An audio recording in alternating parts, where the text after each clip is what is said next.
సిద్దిపేట జిల్లా గజ్వేల్ ప్రజ్ఞాపూర్ మున్సిపాలిటీ పరిధిలో పద్మశాలి సంఘం ఎన్నికల సందర్భంగా మంగళవారం స్థానిక కొండా లక్ష్మణ్ బాపూజీ విగ్రహానికి పూలమాలలు వేసి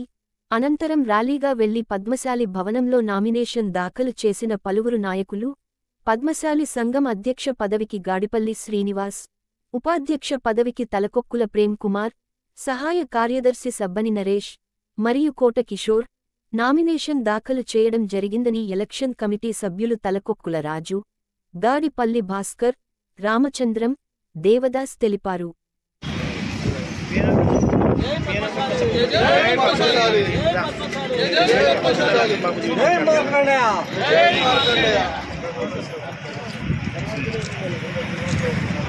అందరూ